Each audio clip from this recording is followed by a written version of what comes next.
time for Talkin' Boxing with Billy C. It began as a podcast, went live on the net, and transformed into a full-blown empire. Across the web, on Fight Now TV, and on radio stations around the world. It's the only daily boxing talk radio show on the planet, hosted by the only guy with the balls to do it. Many have stepped into the ring. Many have tried to take the belt. And one by one, they've fallen. Another victim of the undisputed heavyweight champion of boxing talk radio. Talkin' Boxing with Billy C is on now. My style is impetuous, my defense is impregnable, and I'm just ferocious. I want your heart.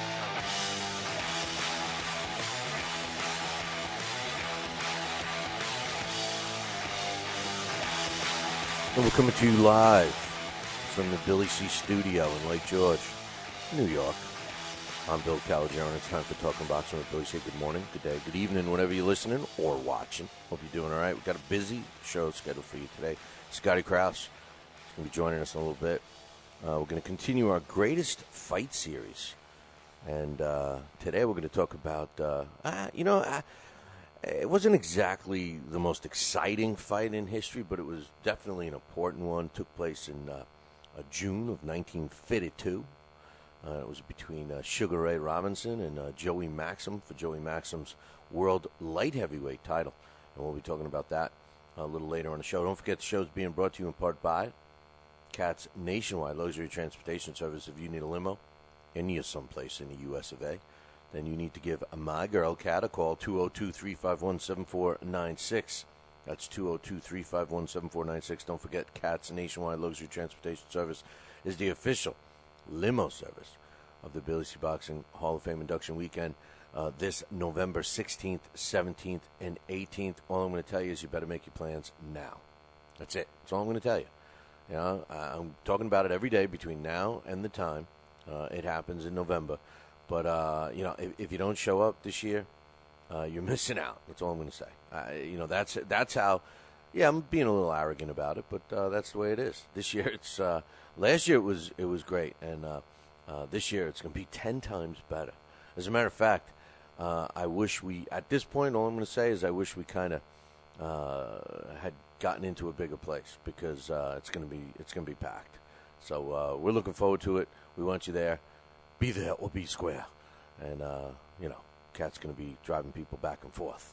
So if you need a fantastic limo service with a hot limo driver, give my girl Cat a call, 202-351-7496. Just remember, she's my girl. This show is also being brought to you in part by Campanaro and Tomkovich.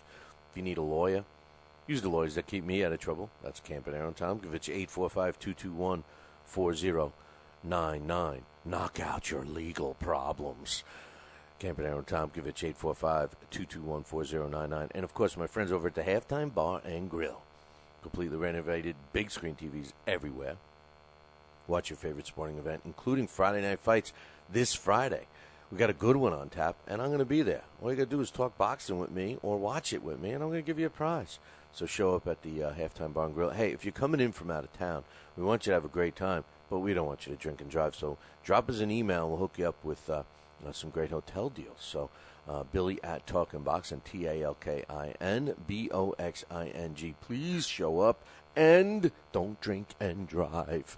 We want to make sure that you have a fun time, but a safe time. Hey, by the way, we are going to be piping in. Every time we do these broadcasts now, we're going to pipe them in to the Halftime Bar and Grill. So even if I'm not there, watch some fights over there, because you might be seeing us. You might be watching us doing a fight. So give Halftime a call if you want to make a reservation for a fantastic dinner, 518-792-4869, 792-4869. A couple of things real quick. Don't forget about the French invasion. That's right, March 24th. We're going to be coming at you from Macon, Georgia. Yeah, it's during the Cherry Blossom Festival. Yeah, you knew that, didn't you? But we're going to be broadcasting live Frank Hiroshi Horta against Grady Brewer right on LDL TV. You can catch it on LDLTV.com or Ustream. And I think we're even going to have the feed on BillyCBoxing.com. So make sure you check it out. And it's going to be taking place Saturday on the 24th. If you're in that area, or if you plan on going down to that area and you want to get some tickets, just visit our website, www.BillyCBoxing.com. Click the fight poster, and it'll take you right to the ticket center. And, hey, like it is with all the fights, don't forget about the Billy C Bucks. And also, if you do go up live, if you go down, which way you're going, and you show up there, make sure you say hello, man. I'll give you a prize just for saying hello. And Chris Algieri sells out the Paramount Theater in Huntington, Long Island. Well, he's going to try and do it again March 31st. If you're looking to get tickets, tell him Billy C sent you. You can get directed right to the ticket outlet by visiting the fight poster on BillyCBoxing.com. So, and a very important date taking place Sunday, April 1st. My man Harold Letterman is being inducted into the New York State Boxing Hall of Fame. Be there. I'm going to try to be there. Something came up, a family member had to drop dead, so I may have to do that. But the bottom line is this. I'm going to make every attempt at showing up there. I already have my ticket, and if you want to get yours, go visit their website, www.ring8ny.com. That's ring, the number 8, ny.com. Make sure you tell them Billy C sent you, and you can get a discount. All right, here we go. A lot of emails, and most are concerning the fights that took place this past weekend. Juanma Lopez being knocked out a second time against Orlando Salido. And, well, let's just start. First and foremost, I got an email from my man Curtly. This is in response to the listener that I read his email who said I was naive about the business of boxing. And I got some people taking my back. Even Alex, who, on one second is stabbing me in the back, and then the next step he's protecting my back. That's what I love about my man Alex. But Curtly says, give me a break. What a moron. Yeah, well, obviously he doesn't know the show, so we got to give him a break. He says, I don't know about these judges, what to expect. How do they expect to get work again? Would have been a blatant robbery had not been for the stoppage in the ninth, don't you think? Curtly, man, all I'm going to say is they made more money by scoring the cards the way they did than they certainly would if they get another judging job. So, listen, well, that takes me to the next email from my man Curon. He says, everyone laughed at me when I said boxing still has massive corruption. No one laughed at you, Curon. I mean, we all know it. It's just like sometimes it's just not as blatant as it seems to have been in recent times. He says after the Hay Fraudley fight, this was Curon saying that Hay Fraudley fight was, and it wasn't Fraudley, Audley Harrison. He calls him Fraudley embarrassing, but he said that fight was fixed. And then, of course, Toegate with David Hay. So many things with David Hay, right? He says, look at the last couple of weeks. I don't care what anybody says about the highest levels of the sport being free of crime. This sport is just as corrupt as it's ever been. And it seems to be more in focus now. And he says he's glad that everyone sees it. And he says, P.S., I still think the Hay fight with Fraudley and Barrison was fixed. He did show me some clips of that where it looks like they're like saying, okay, ready, here it comes, bam, and there he goes. But anyway, one more email before we take a break real quick. Alex T. likes to be known as the other Alex. He had some friends over his house over the weekend and didn't let on that, the main function of the event after he got him a little buzzed, feeding him a few drinks, was going to be watching the Salido-Juanma Lopez fight. He says, but I got to be honest with you. He says, everyone was going crazy watching that fight. Even my wife and my buddy's fiance were enjoying it. It goes to show you, when you match good fights and you have an entertaining fight, that's what's going to bring these fans back, whether they're marginal or whether they're diehard fans. I mean, we need these kinds of matchups. Then you got the happy story, when they expose what the judges were about to do to this guy, and then people remember, oh yeah, that's right, that's why I didn't, that's why I stopped watching. He says, I tell you what, man, I think you have to cut. I don't know if he's saying me, I just was repeating what other people said, but it says, I think you have to cut Juanma some slack about his post-fight comments. This guy more than likely had a concussion and probably should have been getting examined in a hospital.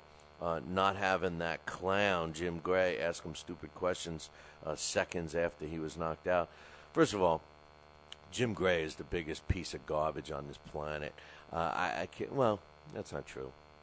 David Hay might be a bigger piece of garbage than him, but the bottom line is Jim Gray is pretty much of a scourge, and I don't know if I can argue. I mean, obviously the guy was in Dream Street. And all of these emails are about this fight, and they're about Juanma. So, do we need to cut him slack? I don't know. When does the team be held accountable?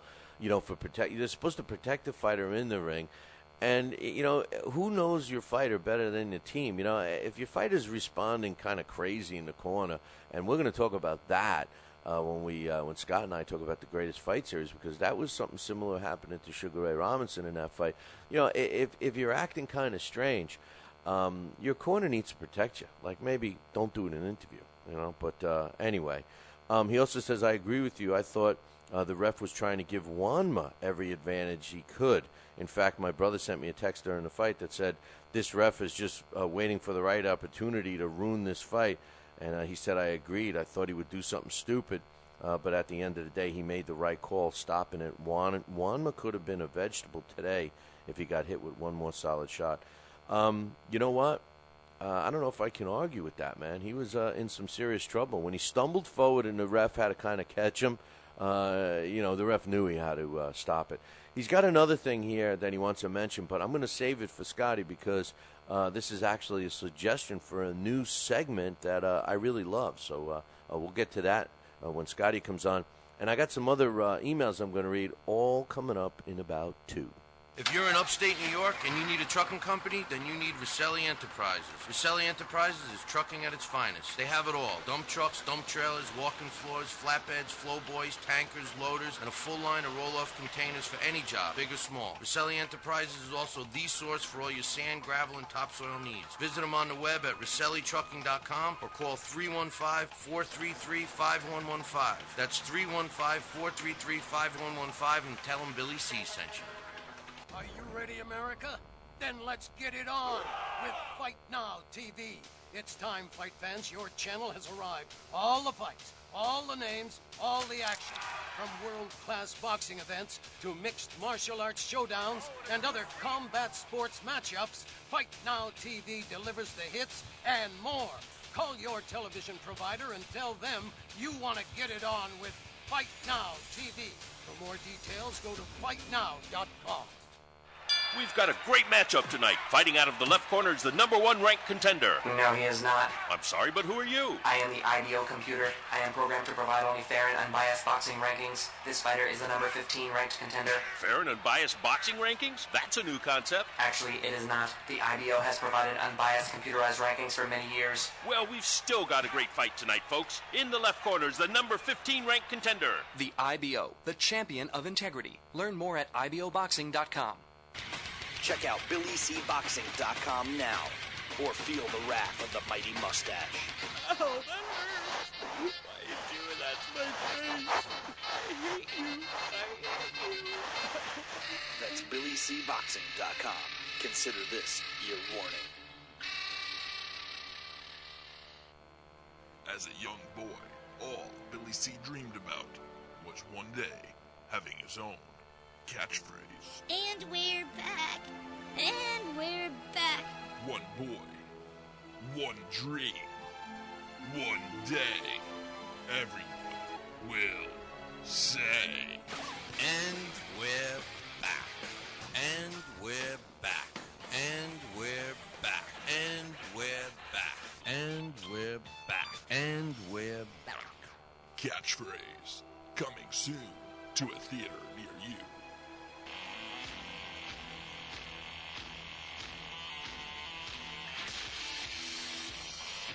And we're back.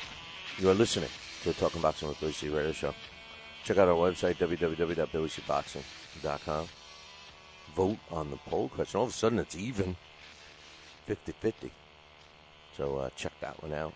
Cast your vote. Forgot what it even is. Make your homepage, BillyCBoxing.com. I guarantee you're going to get the latest, up-to-date news. The quickest, too. Unless it's, past 8 p.m., then you're not going to get it till the morning. But check it out. Not only on that front page, but you got to go to where it says latest boxing news, and you'll get some more. So we're reading some emails, and my man Errol Jarrett, 1974 too, says, come on, man, Gus Johnson's okay. He used to do MMA, and he's using the same commentary style. Alan Tarver on point. Johnson brings entertainment to boxing. Now, this is in response to my comment. I think Gus Johnson is the worst. I think he's a fraud. I think he's, I don't know. Fraud was 2 weeks ago's word. I don't know about a fraud. I take that back. But he's just terrible. I can't stand guys that make, it sounds like the ring card girl that's walking around just knock somebody out, But he's disagreeing with me, saying that Gus Johnson's entertaining. He likes hearing this stuff. He says he makes a boring fight entertaining. I don't want a commentator to try and smoke screen me, man. You call what's happening in front of you. Come on, man. I don't need a rah-rah man. Don't we have enough rah-rah men in the sport of boxing? I don't need a rah-rah man. He says, come on, man. He's not that bad. He goes, Salido and Lopez was a funny thing to see. Don't matter what Lopez thinks or say, he doesn't want any part of Salido again. I would doubt it. I don't think anybody wants to see that again. The same thing's going to happen. It's like Groundhog Day for Juanma Lopez. I think Juanma Lopez has been exposed. Honestly, he could be good looking. He can have power. He could do all those things. But you know what? You can't work on your chin. And obviously his footwork isn't good because he can't get away from the punches. He says.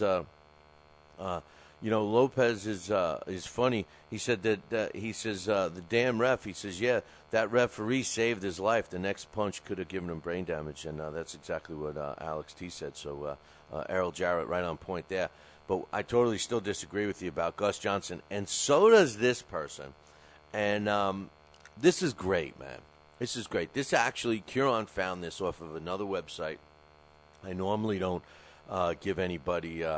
Any kudos, but I think this is bad left hook or something like that. I'm not sure. You're going to have to check with Kieran on that. But he wrote an article about this, and I got to repeat it for you, man, because it's right on point. He says, I never thought all that highly of Gus. Now, this is somebody else writing this, not me. He says, I never thought all that highly of Gus Johnson in the broadcast booth for combat sports. Or in the booth for any sport, really. He says, as a MMA fan, I found his commentary during Showtime CBS Mixed Martial Arts broadcast to be horrible and distracting much more often than not. His proclamation that sometimes things happen in MMA while a post-fight brawl raged during a CBS Strike Force broadcast was a moment of such poor wording that Gus was likely never to be able to get a foothold with any mixed martial arts audience as a result. It's no secret that Gus is in the boxing booth is not any better than he was while doing the commentating for Strikeforce. This past weekend saw him give what may have been his career worst performance during the Juanma Lopez and Orlando Salido rematch.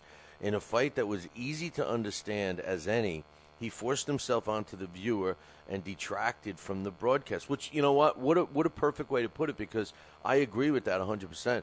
He says the low light was clearly the screaming of nuts and guts, folks, and I had forgotten about that until I read this. He says during a dramatic exchange in a classic ninth round, which is so true. He says lines such, he says in a line that he's used before, it seems to keep in his back pocket. He's hoping to bust it out should two men choose to fight and exchange punches, which he's talking about is nuts and guts, folks. He says lines such as nuts and guts serve as a distraction from the action at hand and its attempt so hard to force attention onto the booth that they should be a fireable offense.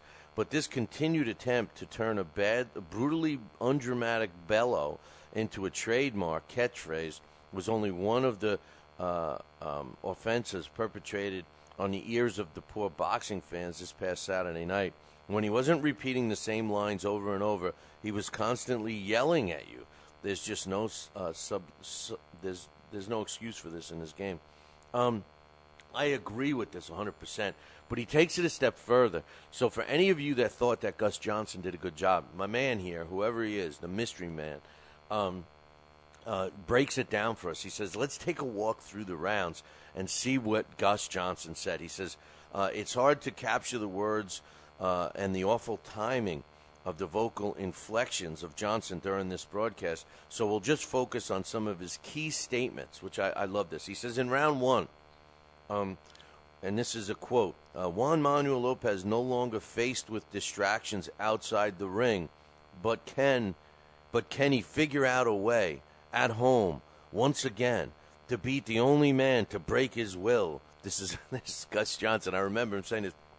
Orlando Salido took that championship last April, and this is him saying now. He says, Gus displaying his amazing ability to turn many thoughts into a barely coherent statement, which is true, because remember when he said Juan Manuel Lopez no longer faced with distractions outside the ring, but can he figure out a way at home once again to beat the only man to break his will?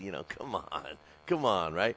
Round three, we haven't seen Juanma the way we're accustomed to seeing him. He says, and the guy who wrote this says, nothing wrong here, but stay with me. Where's the Juanma Lopez we're accustomed to seeing? The one that has no problem taking shots but throwing punches. This is where he is. This is 2 times he says this. Again, round three. Salido trying to bring Juanma out of his shell. Fight me like you know how to. I dare you. I'm in your house. I took your championship from you here. And this guy, again, his opinion, classic awful Gus, adding invented dialogue to dramatic action as Salido is tagging Lopez, and Lopez tries to come back with power shots on his own. 18 seconds to go in the third. When will we see Juanma Lopez? This isn't the man we're accustomed to seeing. That's number 3 on where he is. So this guy's really breaking down Gus Johnson, and I'm loving it. Round four, Gus Johnson. Lopez trying to figure this tough warrior out as Salido is almost begging him to engage.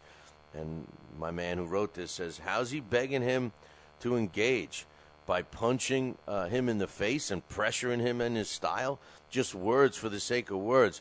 And here's Gus Johnson again. Where is Juanma? We're waiting to see him. He's in there somewhere. Number 4 for where is Juanma.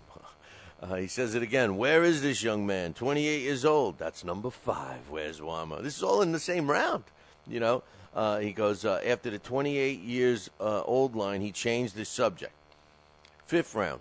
Yeah, Juanma now starting to get his mishmishmo back, or whatever the word he used. It's been gone. And my man says, this is one that may not have bothered anyone else as much as it bothered me. But, man, I actually laughed out loud during this call because the action at the end of the round was good. He says, the grand declarations about things we don't actually know is driving me nuts. The story of the fight prior to Lopez scoring a knockdown in this round had been his toughness as he gutted through getting tagged regularly by Salido. To declare this his machoism, getting his machoism back because he yelled it at the end of a bizarre round. Round 6, a looping right hook. You have to excuse my nitpicking here, but these punches Gus calls right hooks from Salido are overhand rights from an orthodox stance. If Salido was throwing right hooks from an orthodox, he'd get murdered in the middle of the ring. The problem here is that it speaks to Gus's overall lack of knowledge when it comes to boxing, which I said yesterday. He says, I don't think you have to be a boxing historian or even that much of an expert to do a competent job of calling a fight. But Gus doesn't bring knowledge to the table. He doesn't bring a smooth, professional style of calling action. So why is he here? All he does is yell at you, which I said yesterday. And in round 9, nuts and guts, folks. He said it again. And that's it for Easy to Pick on Single Lines. It was the performance as a whole that was a true horror show. I can't agree with this guy more. Gus Johnson was awful. And really, I mean, you know, I don't want to listen to a guy that's yelling and screaming at me.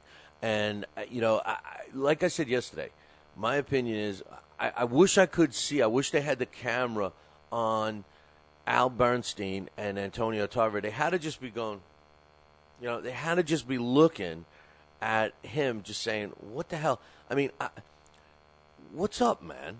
These guys can't find anybody else. Hey, you know what? I'm not trying. I'll take the job. But you know what? There's better people than me. We don't need Gus Johnson. I'm sure Al Bernstein and Antonio Tarver could do a fine job. Barry Tompkins and Steve Farhood did a fine job. You know, I mean, come on. Gus Johnson is awful. He's awful.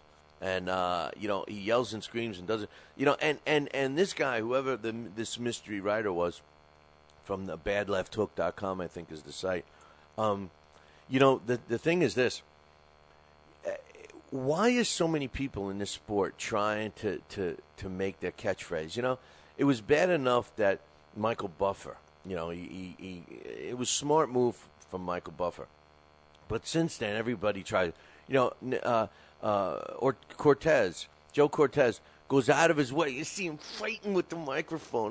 Remember, I'm fair, but I'm firm. You know, it's like, wait, give me the mic. I'm fair, but I'm firm, you know. And, you know, these other guys, you know, giving all their little moves, you know, and it's terrible. You know, when did the fight game, when did boxing become about the trainers? And how many trainers are going in there wearing funky clothes and all of this, big sunglasses, you know, funky stuff to draw attention to themselves?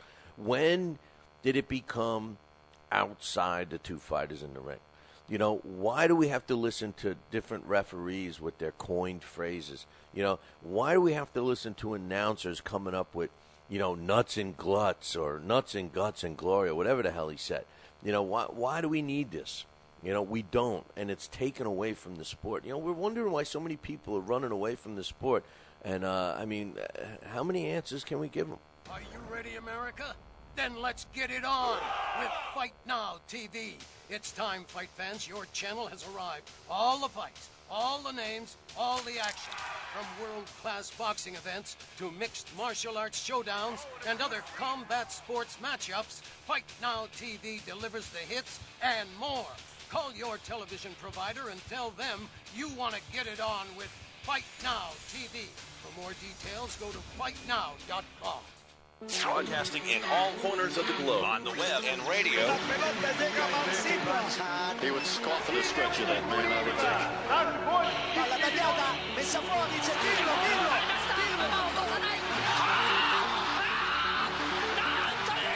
think. You're listening to Talkin' Boxing with Billy C. From upstate New York and the good old US of A. Boxing is here to stay because we are here to stay. The best 2 hours of boxing talk on the airwaves. Hey, fight fans, check out KOFantasyBoxing.com. KO Fantasy Boxing is boxing's only trademarked fantasy game. Check it out, www.KOFantasyBoxing.com. Select your own gym, your own fighters, track them through a season that can last from 3 months to a year, depending upon which league you join. You got to check this out, man, www.KOFantasyBoxing.com. Join it today. Again, www.KOFantasyBoxing.com. And tell him Billy C sent ya. Now back to Talkin' Boxing with Billy C, the only radio host man enough to take a punch from Mike Tyson. Wait a minute, man. Hold on there. Jeremy, man, I need you to take this one, all right? Wait, what? No way. I can't do this. Need I remind you I'm Billy C, damn it? Now put on that mustache and get in there. Hey, look at me. I'm Billy C. Crap.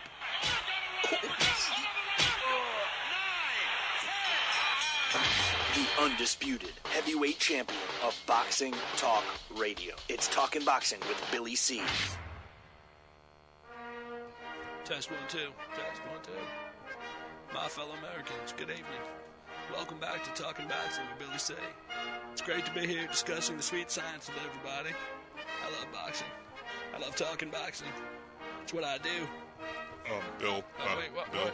Why are you interrupting me? What? Wrong. What's the problem? Billy C. I did not have... We're going to have to ask wrong you. speech. What do you mean wrong, Billy C? What's going on here? Fine, I'll go. I just wanted to talk some boxing on TPSradio.net. That's all I wanted to do. I don't need your damn show. I'll get my own talking wrestling with the other Billy C. Yeah, that sounds good. I've always been a Hulkamaniac anyway. Broadcasting live, brother. Welcome back to Talking Boxing with Billy C on the mighty TPSradio.net, brother. What you gonna do, brother?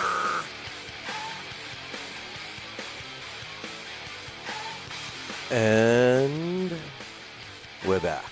You're listening to the Talking Boxing with Billy C radio show. And you're watching us on the Fight Now television channel. And I want to welcome the Fight Now audience just joining us. And if you don't have the Fight Now channel on your sports channel lineup, then you need to call your local television provider right now and tell them that you want the Fight Now channel. It's that simple. Pick up the phone and give them a call. If you want to look for all the information about the channel, visit their website, www.fightnow.com. And what you guys missed was some more Gus Johnson bashing. But, I got one email that supported him and one that was dead on. And speaking about dead on, my main man, Scotty Crouse, joins us. What's up, brother? Morning, Bill. What'd you think of Gus Johnson, man? I mean, I think he yells and screams, man. You guys got me fired up already. Did you hear it? Did you hear what this guy wrote? I mean, yeah. I thought he was dead on. I thought he was dead on, and I was when I was reading it, I was laughing because I forgot about some of the ridiculous things he was saying during the broadcast, and it just, all these guys, stop and think. Cortez, I mean, just what I was saying, everybody's starting to make it about them. Oh gosh, yeah, Gus Johnson. I've never been a Gus Johnson fan. I think anyone that has to scream to make their point illustrates the fact that they don't have a point. Right. Listen to the British broadcast. I mean, these guys are some of the best. I love listening to the the British broadcasters. The past 3 weeks, I haven't been able to get the Epic's site to hear the American version of those the three fights that were on Saturday afternoons, and so I've picked up the British broadcast, and I've been so thankful, except for the fact that David Hay was ringside for the one and kind of got on my nerves. But I love listening to these guys. I mean, they know when to accentuate things. They know when to get a little excited, but not overly excited, and that's just broadcasting 101. You don't get overly excited and scream at the listeners to try to hide the fact that you don't really know what you're talking about. And I think that's what he does. He got on my nerves his very first broadcast. I'll never forget it. I was willing to give him a chance. He was with Al Bernstein, and Al Bernstein made a comment about Pacquiao Mayweather, and he corrected Al and said, I know. Mayweather Pacquiao. Yeah. And when he did that, I have had no respect for him ever since then. I thought, you have no idea who you're talking to, who you're sitting next to.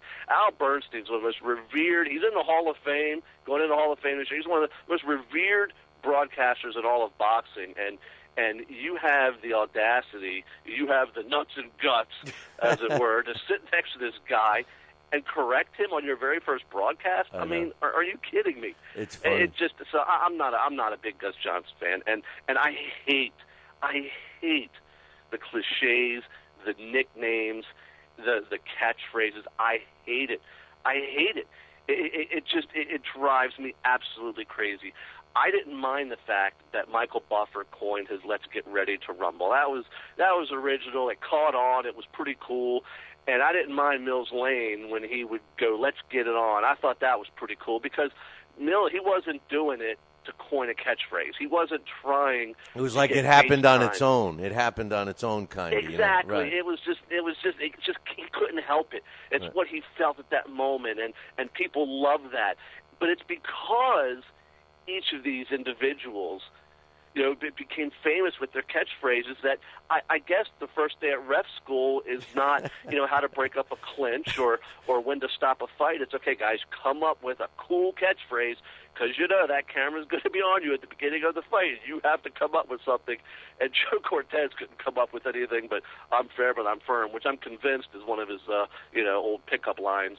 But it's just is crazy how they all have to say something, and it's absurd. They look foolish. I hate it, Bill. Oh, I agree. It's funny. The last time I saw, first of all, Joe Cortez he's become, in my opinion, a laughing stock. I mean, he's not even good. And the last time I saw him ref a fight, he literally, whoever was doing the ring announcing, started to walk away before he said, "I'm fair, but I'm firm." And he grabbed his arm. It was so funny. I wish I knew what fight it was. It was a major fight. It was recent. It was a fight or two ago. And he grabs his arm and he's like, "I'm fair, but I'm firm." And as the mic's walking away, it's like he had to say it, and it was just, I don't know, man. It's funny. And you mentioned Gus Johnson correcting Al Bernstein. I think Al Bernstein's the best. I mean, what do you need Gus Johnson for, But it's almost as bad, and I can't stand Dan Raphael, and he's in there with Freddie Roach. Now, this was on an epic broadcast. It was the Klitschko fight. And Dan Raphael, one of my knocks on Dan is that he doesn't know the sport. Yeah, I mean, he's a good reporter and he's a good writer, but I don't think he knows the sport of boxing at all. I mean, he never is technical in his reports. He's always just factual, which I have to admit. I mean, usually when he writes something, it's good. It's 99% accurate.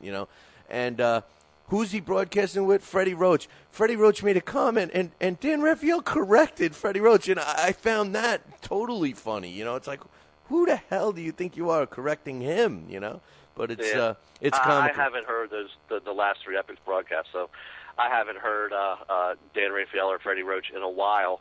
Well, last time I did, I think only did it twice. I think I thought Dan did a good job. If he stays within his role on the broadcast, I think he does a very good job. The problem is he has too many. If he tries to talk over Freddie Roach, if he tries to discuss technical issues in the ring, like you're saying, I think he's out of his element. And I don't think he should be scoring the fight either. I don't think that's his niche. I know. That's another joke. Him and Teddy. Could you imagine? I mean, they should just give him coloring books and crayons, But anyway, let's not talk about Dan. I can't stand Dan. But you know what? I do want to make this just in closing about announcers and stuff like that. And no, I'm not going to plug my own services. But Nick Charles. I honestly did not think that Nick Charles was the greatest commentator. He never, the impact that he made while he was alive, I didn't appreciate it enough. And now that he's gone, and now that something that he said once, really I follow every chance I get when I do these things, and I wish that everyone else did. He said, the trick to calling fights is to just call the action that's happening in front of you. And now that I look back at it, I feel almost guilty that I didn't put him higher on my commentators list than I have him now. I think that when all is said and done, Nick Charles could very well have been one of the best. I agree, without a doubt. He definitely was one of the best. And it goes back to what I said. You don't need to start screaming at people, to tell people, this is exciting. You have to believe me. This is really we're watching it. We know it's exciting. We know what action is, Gus. I mean, we really do. I mean, we're not stupid. You don't need to tell us that we need to get up off our seats, and I hate that. And Nick brought a dignity and a class to the broadcaster's role, and there have been many that have done that in this sport. This is the violent sport. It's two half-naked men, sweaty, bloody. There's something about it that you could say has no dignity in a sense. And when you have someone that can bring class to something that at times doesn't appear to have any, to a sport, that's an accomplishment. And that's what a lot of good commentators, good broadcasters do.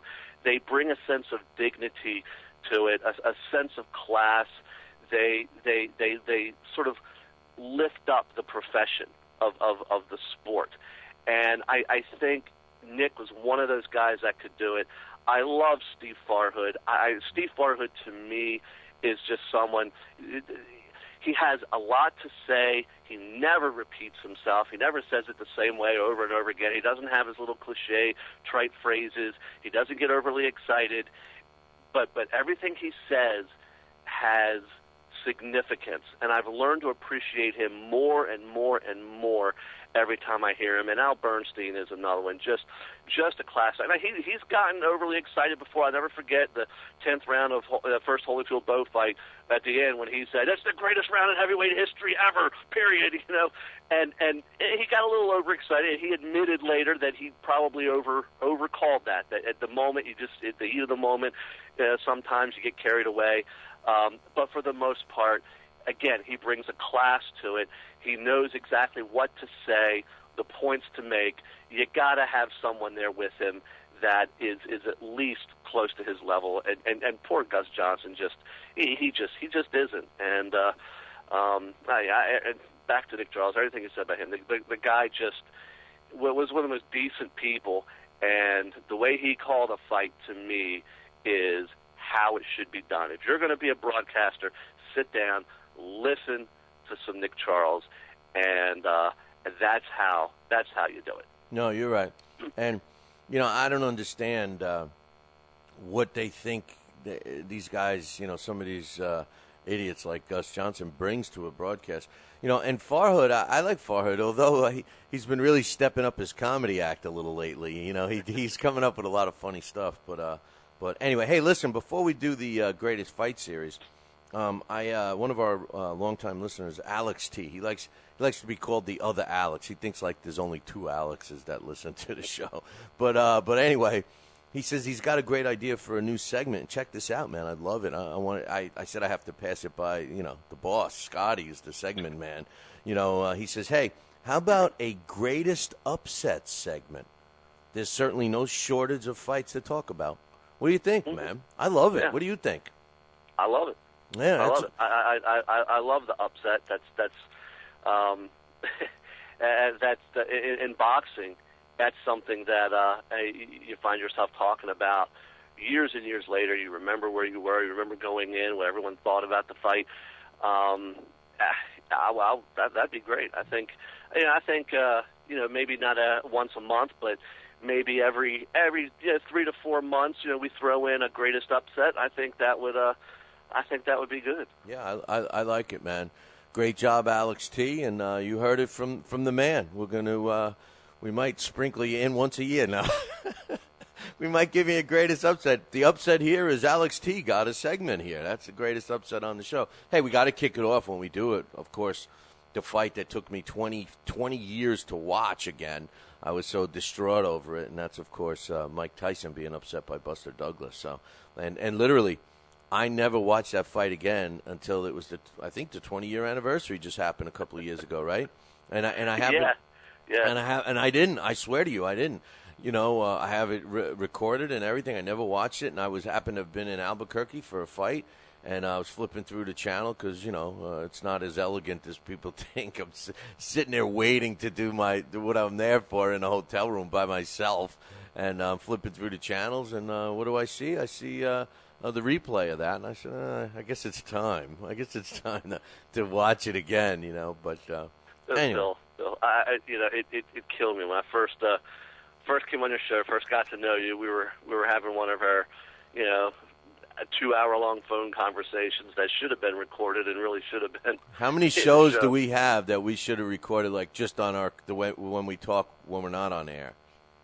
And I remember talking about Tyson and Douglas, and you telling me, and this is before the 20-year anniversary, so you had never watched. I almost fell down. I was in shock. Like, I can't believe you told me you've never ever seen that fight after it was live. You've never seen a replay of that fight. It's true. And you were so distraught over that that you had never watched it, and I couldn't believe it. Well, I'll tell the story real quick. I was away. I was on vacation. It was in February. It was winter. My kids were babies. We're in a hotel room.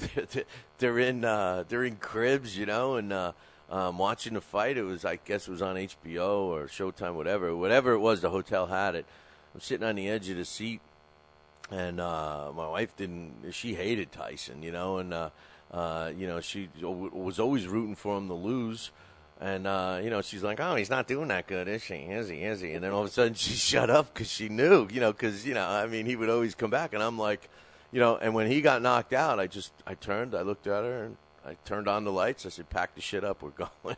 We left in the middle of the night. We left in the middle of the night. We left, and that was it, man. I never watched it again until Albuquerque last 2 years ago. But so is that the toughest defeat that you've ever experienced as a boxing fan?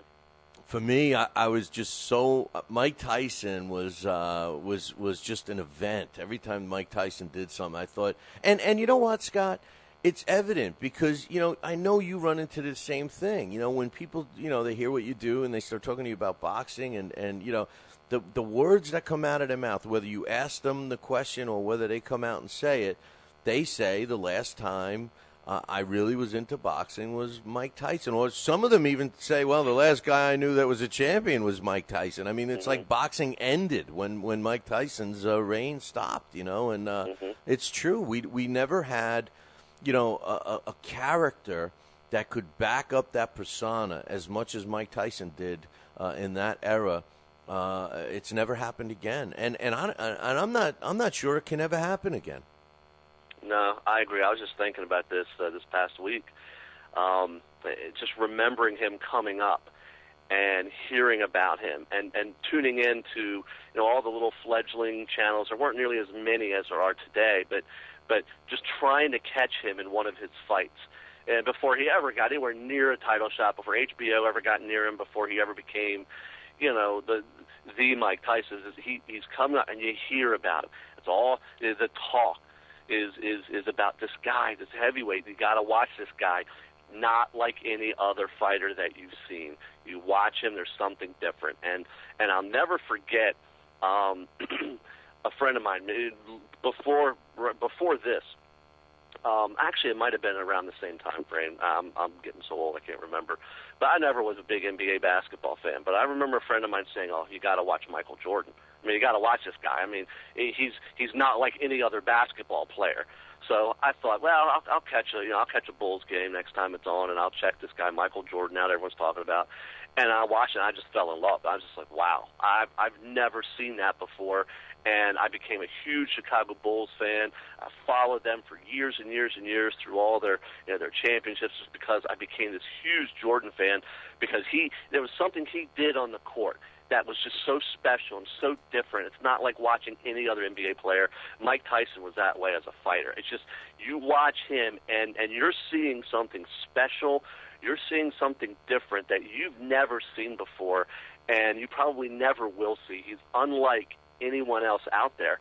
And that's what made him so just in a class by himself, and drew the attention of so many people, including non-boxing fans. Right, and that was the key.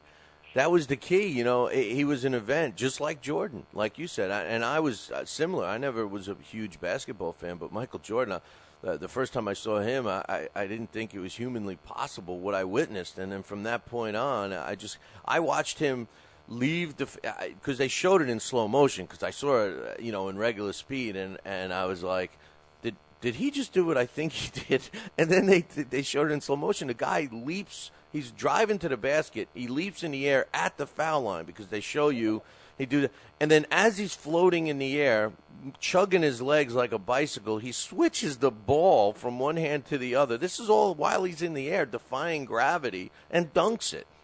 And I was just like, huh? How did he do that? And from that point on, it was the same thing with Jordan. But Mike Tyson, when he was coming up, the fights that he used to, and this is like the Mike Tyson, reminiscent about him, but the reason why he made such an impact was, do you remember how he destroyed these fighters that we got to see all the time? Sammy Schaff and, these guys that he would just crush. And it wasn't a matter if he was going to win. It was like, how's he going to knock this one out? What kind of devastating destruction are we going to see? And He came out there with that warrior, the no socks, he just, you know what? He was at the right time, and it's a shame that it's not going to take place again. But anyway. Yeah, absolutely. One of the highlights of my boxing life last year, being able to go to the Hall of Fame for the first time, and my first time was seeing Mike Tyson get inducted, and just seeing a completely different demeanor from the one I'd grown up watching on TV. It was special. He was so humble at that, wasn't he? I mean, we both were amazed at how he was, and it was almost like he didn't like all the attention anymore. But I tell you, I think they're talking about it in the chat room now about the Frazier fight, the Marvis Frazier fight, and all of that. That actually happened here. But I think the biggest impact on with Mike Tyson that you can really see, and when we say he won fights before the first bell rang and stuff, had to be the Michael Spinks fight, because you could see Michael Spinks, the fear in this guy's eye from the time, because remember that we had the camera on him, they had the camera on him from the time he left the dressing room for that long walk, and I remember it was like, it took him a month and a half to get to the ring, that was in Atlantic City, right? It was in Atlantic City, Bill, and it was one of the first fights I went to live. Oh, man. I was in the cheap seats, but I was actually, the cheap seats were kind of over where Spinks would come out of his dressing room. And I'll never forget watching him come out and thinking, this guy is scared to death, because I actually picked Spinks to win that fight. Oh, man, don't admit that. Don't admit that. Based upon, what he did to, Dwight Muhammad Kali, I thought, because I thought Kali would beat Spinks when they fought. My accuracy hasn't gotten any better than it was back then. But I thought, what Spinks did, the way he just outboxed this freight train in Kali, I thought, you know what, he's proven he could beat heavyweights, and I think he's got the talent to do it. And Tyson's personal life was getting out of control and everything, but it wasn't even. It was just ridiculous. Well, I mean, Spinks was, like you say, he was terrified, and I can never forget the music Tyson came out to. I have no idea what it is. There's no words to it. It was just like this rumbling. It was like this. If you go back and if you watch it, listen to the music. It's just like this low, rumbling, ominous sounding, music that was playing, and it's like a monster movie. It's like something absolutely horrible is about to happen to somebody, and it happened. It did. Well, the close-up shots, and I watched it on a closed circuit or pay-per-view, whatever it was, and we had a bunch of guys over, and there was a couple going for Spinks, but mostly everybody else was Tyson fans. As a matter of fact, I bought the commemorative shirts, and I had all the shirts. We had the shirts from the event before we weren't even at the event. We had the shirts they were selling at the event, and I'll never forget the look on Spinks' face from the minute he left his dressing room. I mean, the utter fear. He was just dreading and then like we said, the long walk. He gets in that ring. He that fear never left him.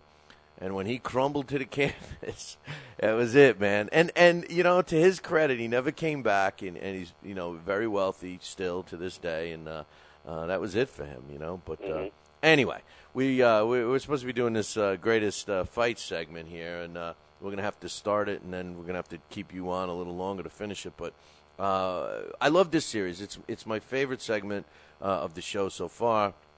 And what we call it is the greatest fight series. And we've been actually, if you've been following the show for any length of time, what you may be gathering from the greatest fight series is that we're actually doing it in some kind of an order. We started out with the first gloved greatest fights with John L. Sullivan, and we're kind of up to the 1950s. And today we're going to talk about a fight that really wasn't that exciting in the ring, but the significance of the fight, I think, is what made it historical and why I think it's one of the greatest fights in the history of the sport.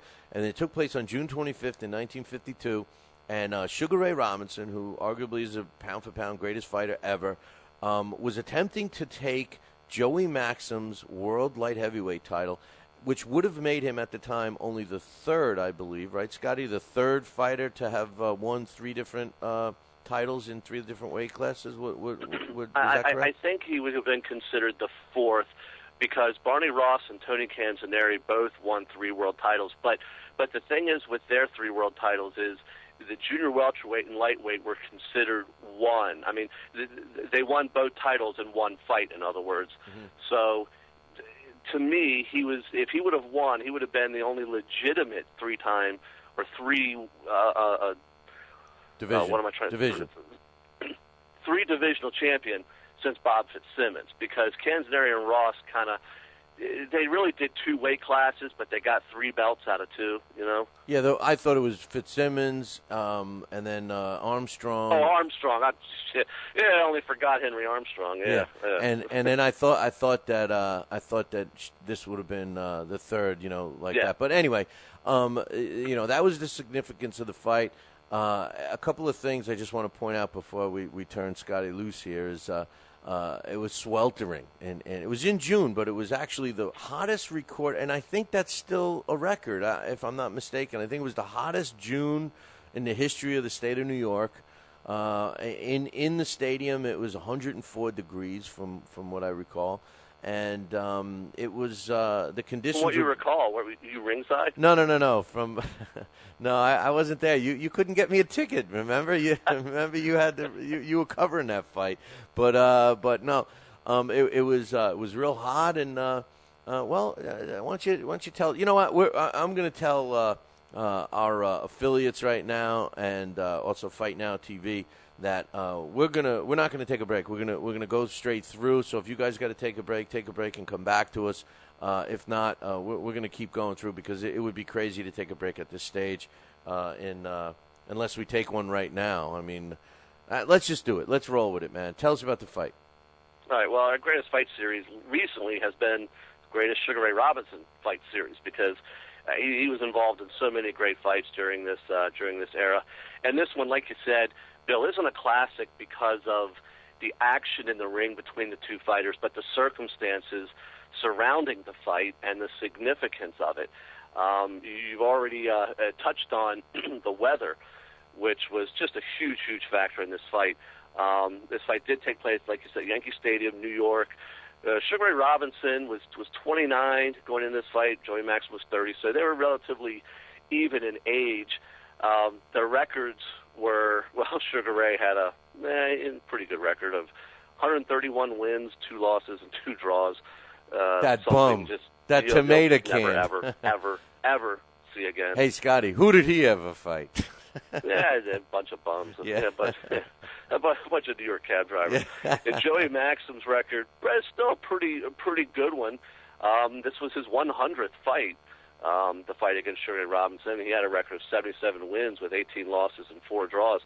I think the biggest number, besides the weather and that factor, was the factor of the weight. Now, Sugar Ray Robinson was the middleweight champion, and he was moving up to try to get the light heavyweight crown from Joey Maxim. Now, today, if someone does that, well, they make sure they diet right, they put on weight, they make sure they come in within, a fraction of a pound of the weight limit, and their opponent. We've heard Sergio Martinez, he says, "Oh, wow, you want a big fight? Move up to 168 pounds." "Oh, no, they're too big. I can't do that." Well, Sugar Ray Robinson, when he fought Joey Maxim, he weighed 157.5 pounds. Not even a full 160-pound middleweight limit. Joey Maxim weighed 173, so he had a 15.5-pound weight advantage in this fight. And given the circumstances of the weather and the heat, that probably factored into it. It probably made a difference. It's just interesting, Bill, when you look at how they did it then as opposed to now. I mean, there's no way this would ever happen now. But then it's like you don't have to become a light heavyweight to be a light heavyweight. No, you were able to challenge. As a middleweight, you were able to beat the light heavyweight champion. Not, I got to become a light heavyweight if I'm going to beat the light heavyweight champion. You know, they did the same thing with heavyweights. I mean, middleweights would challenge heavyweight. I mean, Stanley Ketchel, Jack Johnson. I mean, so it definitely was looked upon differently in terms of, I guess the safety factor wasn't an issue. Well, you figure this would be close to Sergio Martinez fighting Bernard Hopkins and staying a middleweight and fighting Bernard Hopkins as a light heavyweight. It's something that you would look at and say, there's no way. It's just foreign to us now. But at this time, it wasn't. This is pretty much how it was done. Coming into the fight, Sugar Ray Robinson, as I mentioned, he was the middleweight champion. He had taken the title from Jake LaMotta, lost it to Randy Turpin, and regained it in a classic fight that I believe we talked about last time we did this.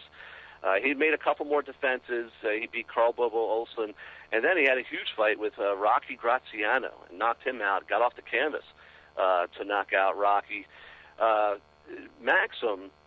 Maxim won the light heavyweight title from Freddie Mills, stopped Freddie Mills in the 10th round in 1950. He had made one title defense versus Bob Murphy. His resume included 3 fights with Jersey Joe Walcott. He won 1 and lost 2. He had 2 fights with Ezra Charles, and he didn't win either one of them. One of those fights was for the heavyweight championship, by the way. And he had a winner over former light heavyweight champ Gus Lesnovich. So he had a decent resume, and he had a lot of experience coming into this fight. He was sort of a meat and potatoes kind of guy. He had a good left jab. He was strong. But the best way, I think, to describe Maxim came from his manager, Jack Kearns, the same Jack Kearns that had managed Jack Dempsey way back in the day. And he made this comparison to Dempsey. He said Maxim is as good a fighter as Dempsey, except he can't hit. So that kind of summed up Joey Maxim to Jack Kearns. Like, yeah, he's every bit as good as Dempsey, but the kid just can't punch. Well, I think if he could hit, maybe he'd have had a better career and a better resume. And another contrast to Jack Dempsey is he didn't have the aggression right. I was that just Dempsey had. And Kearns made that point when he described him as just a kind-natured person. Said he lacked a killer instinct. So he just didn't have that fire. But he was a good fighter, and he was a talented fighter, and this would be a formidable match for Sugar Ray Robinson. I mean, the fight was pretty much even going into it, which was the original day of the fight was actually June 23rd, and torrential storms caused a postponement of 48 hours, which is another thing. I mean, you don't see today, mostly because you don't have a lot of outside fights at stadiums. But back in this day, you kind of had to be ready. And I can remember a fight a couple years ago that something changed about the fight. That one of the circumstances changed, and the one fighter pulled out and said, "You don't understand a fighter's mentality. I was prepared for this, and you just changed it. I can't go through with the fight." And there was a lot of criticism. It was a big deal. It was a big fight. I can't remember what it was right now, but it was a big fight, and he pulled out because some circumstance changed, and tried to make the point that a fighter's mindset is so fixed. I'm thinking, well, what would you do if you fought, back in this time, and oh, guess what? You're not fighting tonight. You're going to have to wait 2 more days. Everything about you, your weight, everything's peaked for that particular night, that particular moment, and you got to change it. But that's what they had to do. So the fight was postponed 48 hours. And in that 48 hours, Sugar Ray Robinson became a slight favorite. But if the fight had taken place on the 23rd, the day it was originally scheduled, it was an even fight. A lot of people looked at Maxim as just too big. It's not that he was that much better than Sugar Ray Robinson. I mean, Sugar Ray Robinson obviously had the talent, had the speed, everything. But this was a formidable task to move up from middleweight to light heavyweight and beat a guy as strong as Joey Maxim. Well, you so talk June 25th. I just want to make a comment. You talk about dealing with the elements. How about that famous fight? I think it was in Thailand. There was basically a storm going on, like a tropical storm, like a hurricane. It was almost like a hurricane, and it was so big for the country that they refused to cancel it. And the fighters, that was the fight where they let these guys fight in bare feet because it was so slick. It was pouring. The winds, they had transported all the fans by rail, and everybody was evacuating except for this fight. And the fighters each had, after the fight, they had cut feet because of the glass from the bursting lights from the storm. I mean, the fight must go on. I mean, it's like, damn, it's pretty tough. Like you're saying now. If the air condition isn't at the right temperature, I can't fight. I just can't. But yeah. Well, I think it's true of a lot of modern athletes. And there's always the argument, whether they're better than athletes of eras gone by. But I think today's athlete is certainly more pampered. They're more pampered than athletes of former generations in all sports, not just boxing. No, you're right, and it's just it's a different mindset. They're also making quadrillion dollars more, But anyway, the fight gets going, and really for the most part, it was a one-sided beatdown. I mean, Sugar Ray Robinson was pretty much having his way, and his, like you mentioned, his speed was too much for him. He was darting in, darting out, hitting Joey Maxim at will. It seemed like it was inevitable. Sugar Ray Robinson was going to win the fight. Sugar Ray was having his way with Maxim. He was doing a lot of moving. He was fighting a bigger guy the way you should fight a bigger guy, moving around, giving him ring movement, lateral movement, speed, darting in and out.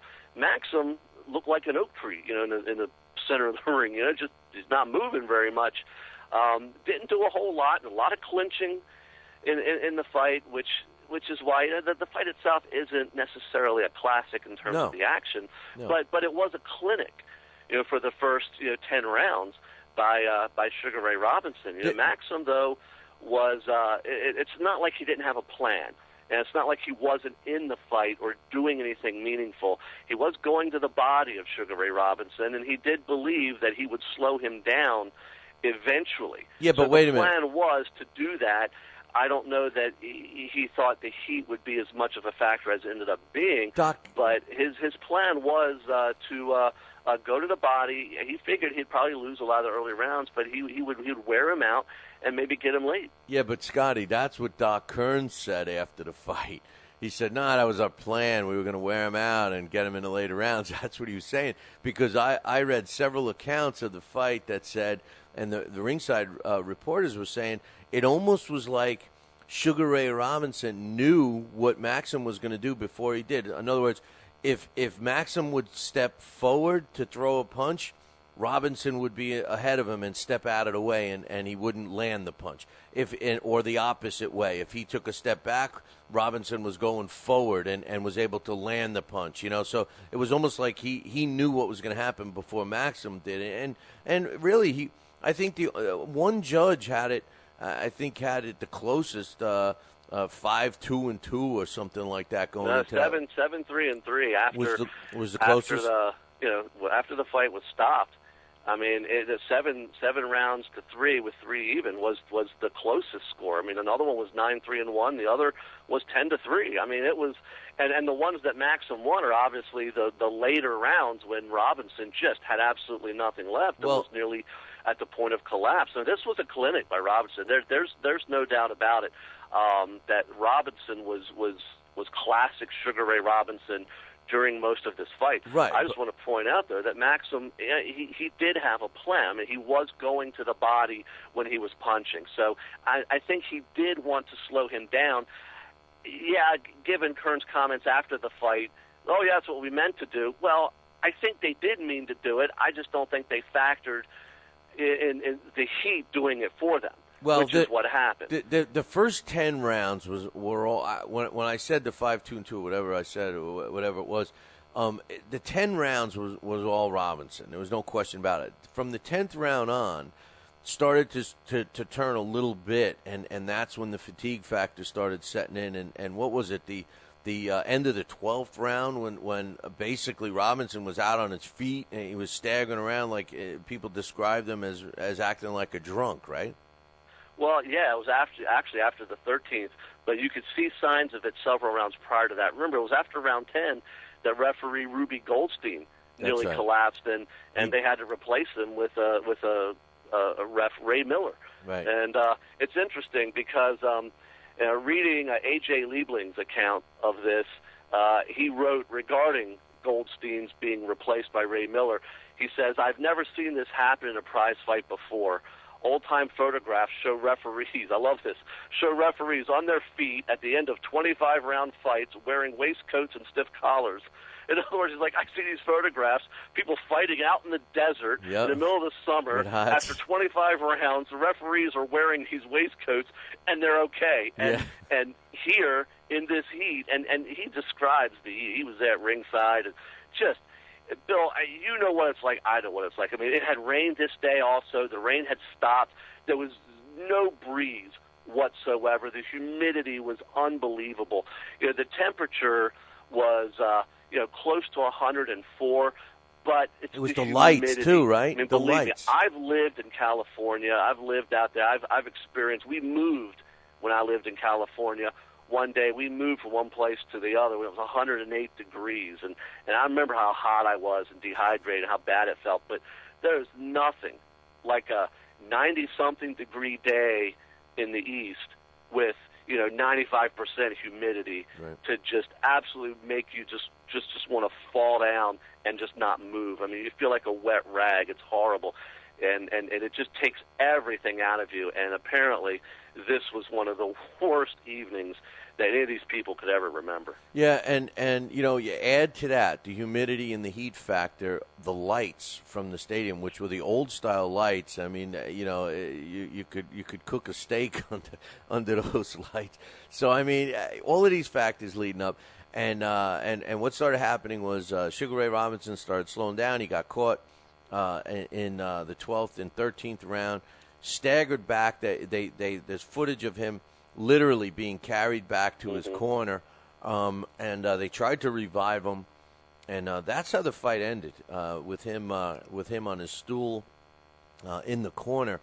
Now, the post-fight stuff was a story in itself because, first of all, you mentioned Ruby Goldstein, and he fell asleep. He was so messed up with the heat and everything else that he passed out. And when he finally woke up in the dressing room, he was shocked to hear that Sugar Ray Robinson lost the fight. I mean, he had this one-sided fight, and he thought in a million years it wasn't going to turn. So he was shocked there. When they brought, there was doctors trying to examine Sugar Ray Robinson. He was incoherent. He couldn't talk. He couldn't stand. He couldn't keep his eyes open. I read a report that they gave him a shot of something, which made him be able to talk, but he still couldn't really stand on his own. They had to physically drag him into the shower, and then from that point on, he was able to talk. And some of the things coming out of his mouth, I think we know today that it was clearly, heat stroke or heat exhaustion or something. He was saying some crazy stuff, and one of the things, I don't know if you got this or maybe can elaborate. He claims that there was a vision. He saw a vision from God, and God told him he was going to lose this fight and caused him to do all of this. And everybody's going, no, it was the heat. It was the heat. You didn't get knocked out, because he thought he was knocked out. He thought he got knocked out, and he felt it was a religious experience to him. Did you read that? No, I'd never heard of the religious experience. I did read that he'd had a dream before the fight that he was going to die in the ring. But I'd never heard about this sort of religious experience that he had afterwards. His words were God took the fight from me. God made me lose the fight. And the dream he had, I thought that was another fight before he killed the guy. Remember? That was. Yeah. He did against Jimmy Doyle. But from one of the accounts I read was before this fight, he had a dream that he died. So. And there was turmoil in his camp leading into this fight. There were a lot of circumstances besides just the heat, but nonetheless, Robinson was putting on a vintage Sugar Ray Robinson, pound for pound greatest fighter ever performance before he just collapsed from the heat, and afterwards you're talking about his condition. I mean, Bill, people die. This kind of stuff. I mean, this was serious, and he was puking. He couldn't get stuff in his body. He'd puke it up. He was delirious, like you mentioned. I mean, his body apparently was covered in blisters because his temperature was just so high that his skin broke out in blisters. Basically, he claims he was ill for 6 months after this fight. That he still felt the effect for 6 months. When this fight was over. I mean, this was serious, and like I said, I mean, there have been people who have died from this kind of thing. I mean, it was very, very serious, and coming out of this fight, I guess the last thing to debate, to discuss, is the most important factor. Did the Heat beat Sugar Ray Robinson, or did Joey Maxim? Joey Maxim felt like he never got the credit for this victory. he made the statement, well, it wasn't air conditioned, it wasn't in my I didn't corner. have a fan in my corner. That was my favorite. That was my the same heat that he did, and he's right. And that's a very good point. His conditioning obviously was such that he could withstand the heat, but he didn't move like Sugar Ray did. He didn't exert himself the way Robinson did, and he was punching a guy 15.5 pounds lighter, while Robinson's punching a guy much heavier. Some people say, well, that doesn't make a difference. Well, let me tell you something. Get a 50-pound heavy bag, and I've done this. I have different weights of the heavy bag. Get a light heavy bag, hang it up, and punch it for a little while. It'll move all around a little bit. Then get one that's 150 pounds and start banging on it and see how much quicker you get tired. You get much quicker when you're hitting something that doesn't move, that's heavier. And I think that factored into this as well. But it's almost like someone tripping, coming out of their corner, injuring themselves and having to stop, and the other fighter getting awarded a TKO. Because clearly in this fight, it was the heat that did Sugar Ray in, not anything Maxim was doing, considering how far up Robinson was on the scorecards. Yeah, but again, that was my favorite line. Maxim really, Doc Kearns gets credit for saying what he said. And, everybody, it's always the heat. It's always poor Sugar Ray. Oh, this and that and the other thing. But the line that is, to me, the one that says it all was the one you just said about Joey Maxim. He says, hey, it wasn't like I had a fan in my corner, and that's true. It's true, but when push came to shove, his body survived, and the referees in Sugar Ray Robinson's didn't, so, whatever you can contribute that to, whatever, but it definitely, for the reason that all of these circumstances that surrounded that fight, in my opinion, it was one of the greatest fights, and it wasn't because of the action in the ring. Gus Johnson would have made it sound a lot more exciting, but anyway, I think it was one of the greatest fights, during the series, 1952. And hey, just to make you feel any better, the next greatest fights that we have on tap does not have Sugar Ray Robinson in it. Is that going to be better for you or what? I love Sugar Ray Robinson. So do I. You could just do Sugar Ray Robinson fights for all I care. I know. But anyway, this didn't, obviously it didn't hurt Sugar Ray. He continued on, and so did Joey Maxim, but Joey Maxim didn't have the success that Sugar Ray had. No, he didn't. Sugar Ray Robinson would retire after this fight and stay retired for about 3 years, and then he would come back and he'd win the middleweight title 3 more times. Maxim would lose the light heavyweight title in his next fight versus Archie Moore. So he didn't hang on much long after that. He lost twice more to Archie Moore, but would go on to hand Floyd Patterson his first defeat as a fighter. Lost 8 out of his next 10 and then retired in 1958. Interesting, in 58, the same year Sugar Ray Robinson won the middleweight title for a 4th time versus Carmen Basilio. So Maxim got the better of him that night. But Sugar Ray Robinson would go on to fight until 1965, and certainly many of those final years weren't successful. But in 58, when Maxim was hanging up his gloves, Robinson was winning the middleweight title for a 4th time and would go on to win it a 5th. So just tremendous fighter, Sugar Ray Robinson, but did not have his best night. With all the circumstances involved against Joey Maxim. No, you see, now I would word it differently. He had a fantastic night, and Joey Maxim really didn't beat him, just like you said earlier. It was like the fighter who tripped over his stool and the other guy won. Sugar Ray Robinson couldn't handle the heat as well as Joey Maxim. That's what Joey Maxim and to the stool, in hindsight, maybe that wasn't a very good analogy, because it'd be like Maxim would have to trip also, but he's able to get up from it and keep fighting, and Robinson couldn't, because the heat affected both guys. The heat was there for everyone, and Maxim, like you said, there were 3 men in the ring, and Maxim was the only guy standing. Yeah, when the fight was over. So you got to give him credit for that. And sometimes in the ring, there are other factors than just who's the better fighter. We know that. We see that a lot.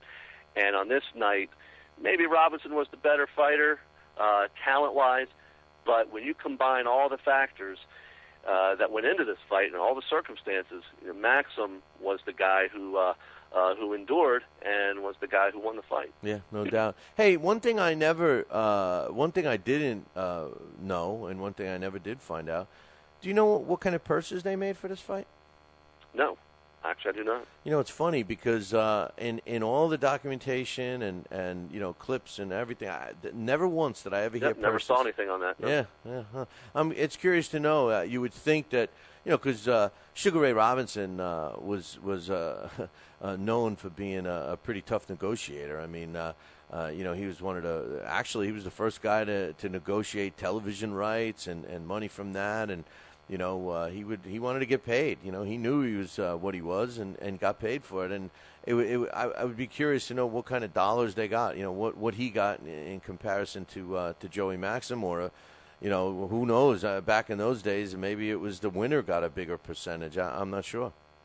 Well, maybe get one of your crack staff in the chat room to do a little research, and we'll let you know.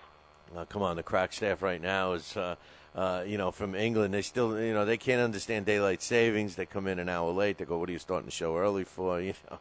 But anyway, greatest fight series. Sugar Ray Robinson losing his bid to the world light heavyweight title to Joey Maxim on June 25th, 1952.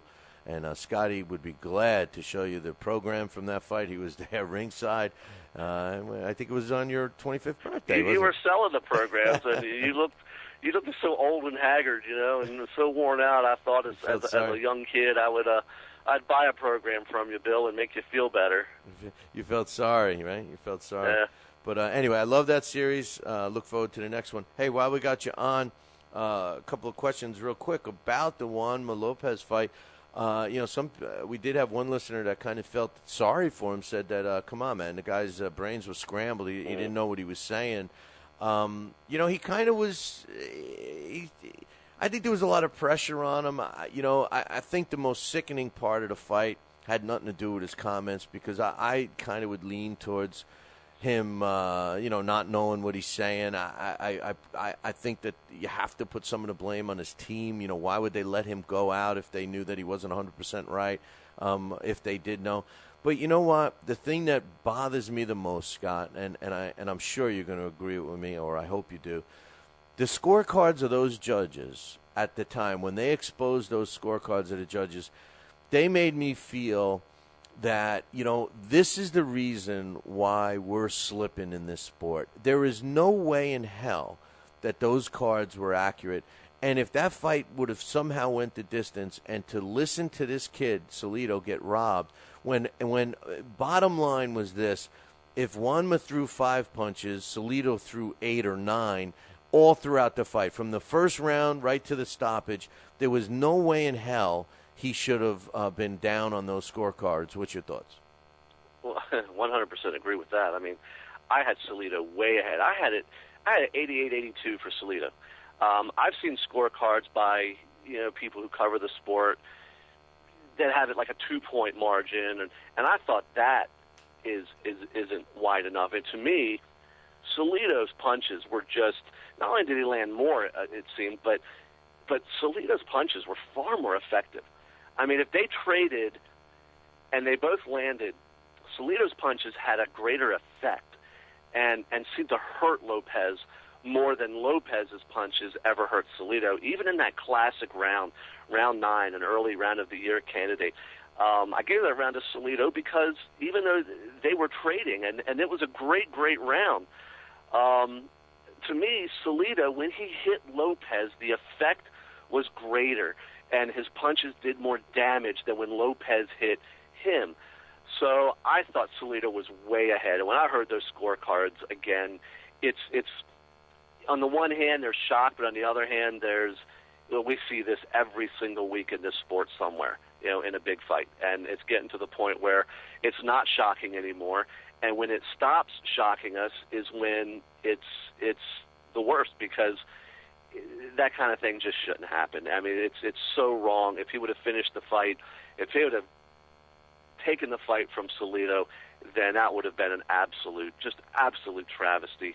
And it's almost where, you know what, no more fights in people's hometowns and home country. You know, that's just, I understand the financial reasons behind it, but if that's what's going to happen, have it in a neutral site. You know, just start having stuff at a neutral site. And maybe that'll help a little bit, because I don't know if the judges are corrupt or they're just bad. If they just get influenced with the home crowd and hearing the cheers. If Lopez, wiggles his right arm, everyone starts screaming and yelling like he just practically knocked Salido out, and Salido's pounding on him, and it's, you're not hearing anything because they're for Lopez. That's got to affect them somehow. I'm not so sure there's corruption. I just think there's incompetence all around in terms of judges and referees. And as far as his post-fight comments go, I heard the email the listener wrote to you earlier, and it sounds like, I don't know whether he got this from this website or whether it's just a coincidence, but pretty good writer, Kevin Ioli of Yahoo.com, wrote an article afterwards, and I like Ioli, but I think he was a little off on this, where he basically blamed Showtime for that post-fight interview. Now, I agree with some of his points. I think a concussed fighter, a fighter that's been stopped or knocked out, should not be given post-fight interviews. They should be looked at by the doctor. They should be taken to the dressing room and examined, make sure they're okay. Their health is the number one priority, not an interview. That's just stupid. I mean, I think the worst case of that we saw goes back to Marlon Starling when he was punched and knocked out after the bell by Tomas Molinares, and Larry Merchant's interviewing Starling, and Starling had no idea he was knocked out. And he's arguing with Larry Merchant, saying, I'm not knocked out. No one knocked me out. Are you kidding me?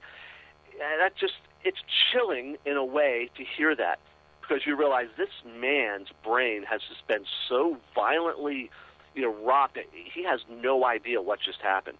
That's kind of scary. He should be getting medical help, not doing an interview. So I don't think they should be allowed to. I think that needs to be across the board. If a fighter is stopped or knocked out, no post-fight interview.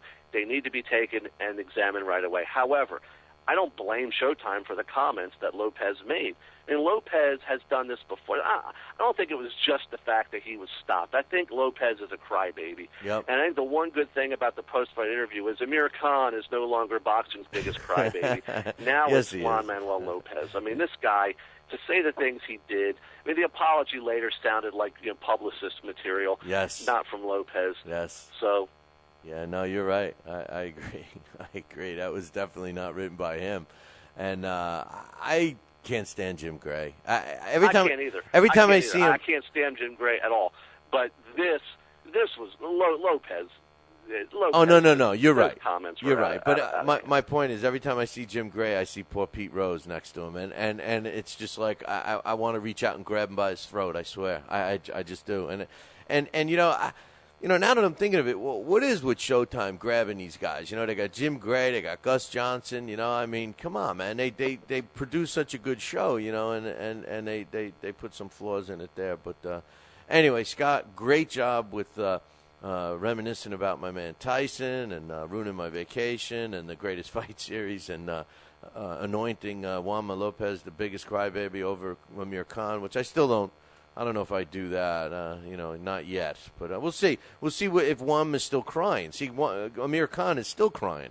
There's a trail of tears from Washington, Well, D.C. he's still crying, but Lopez's comments were so inflammatory and so crazy and so bad that there was such an immediate reaction to them that he's had to pull back. Khan got away with a lot of his comments because, I thought the ref did kind of mess things up a little bit in their fight. And he was able to get a little sympathy in his post-fight comments, and it was slow, with the whole protest and everything. His crying was a little different. Lopez was so dramatic, and the things he was saying, I've heard the referee has a gambling problem. I'm like, what are you talking about? No, then he blamed the son. He blamed the son because the son was the first ref, and the first time he got knocked out. Yeah, so he blamed the family. They have a gambling problem. But anyway, Scotty, I got to take a break. Great job. Thanks for hanging. And we'll look forward to, let's see, when do we have you again? Oh, yeah, tomorrow. We'll be talking about what's going on in the sport tomorrow, so look forward to that. All right, talk to you then. Take All right, care. brother. Take care. That's my main man, Scotty Crouse. I got to take a break. We'll be right back. Talkin' Boxing with Billy C now has official merchandise available on TalkinBoxing.com. T-shirts, sweatshirts, hoodies, and mugs. And yes, even undergarments. Talkin' Boxing apparel is the perfect gift for the boxing fan in your life. Log on to www.talkinboxing.com. That's TalkinBoxing.com and place your order today.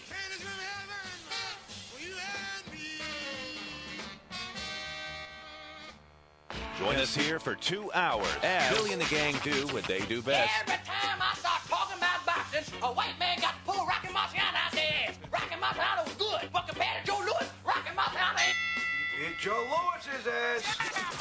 Joe Louis was 75 years old when he fought. Huh? What? We're supposed to be talking boxing. It's Talking Boxing with Billy C. As Billy C sits here in the multi-million-dollar Talkin' Boxing Studios, sipping a fine wine before you're even out of bed, you should be thinking, damn, I wish I had a mustache like his. It's the Talkin' Boxing with Billy C show. He's Billy C, and you're not. Sucks to be you. Now let's dig into our archives and hear a rare interview when Billy C first became the champion of boxing talk radio. Hello, Billy C. As the new champ, can we ask you a few questions? Why, certainly. Okay, your fans would like to know how you and your corner have successfully walloped the competition. We're not ordinary people.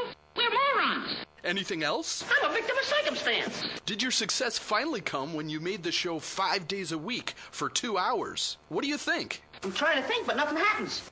Now, please tell the listeners what you've learned from making it this far. Certainly. If at first you don't succeed, keep on sucking till you do succeed. Great words of wisdom, Billy C. Keep up the great work as the undisputed People's Champion with your show, Talkin' Boxing with Billy C. Any last words to anyone who's listening? This is your fault, you bonehead.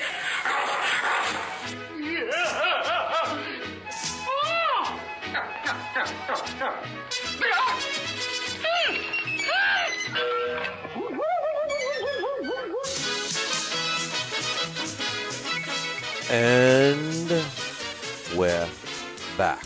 You are listening to the Talking Boxing with Billy C radio show. You're watching us on the Fight Now television channel. And if you don't have Fight Now on your sports channel lineup, you need to call your local television provider and tell them you want Fight Now right now. It's that simple. Rumor has it that if you give them a call, you're going to get it. You got to ask for it, man. Ask for the channel on your TV. That's it. Whoever your TV provider is, whether it's cable or whether it's a satellite dish, you got to give them a call. Tell them that I want Fight Now right now. Don't forget, every night is Fight Night on Fight Now, 10 p.m. Eastern Time. We show a brand new fight. You can check out their website, www.fightnow.com, for the latest listings. A lot of talk going on about the Juanma stuff and some of his comments and everything else. Well, apparently the WBO, El Presidente Francisco Verlaciel says he's suspended. That's right. He's suspended as of right now, and they gave him a 1-year suspension, but they're going to give him an opportunity to go before the WBO and appeal it. So chances are that he will get an appeal. But as of right now, they've issued a 1-year suspension to him for the comments that he made. But that's not all. Nelson Vasquez, who's the president of the Association of Professional Boxing Officials, which I hope they're in charge of the judges too, because how about we all go after this organization and say, what's up with these judges, man? Because that was a travesty.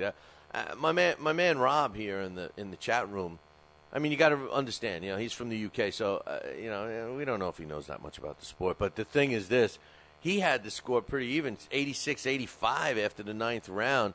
So, I mean, perception is everything, man. Perception is everything. But I had it at one-sided beatdown going in. But the officials they're filing a complaint against Juanma as well. They are taking these accusations by Juanma that Roberto Ramirez was a gambler. They said that these comments were frivolous, defamatory, and sickening. and they're going to get to the bottom of this. Well, where's the WBC when you need them?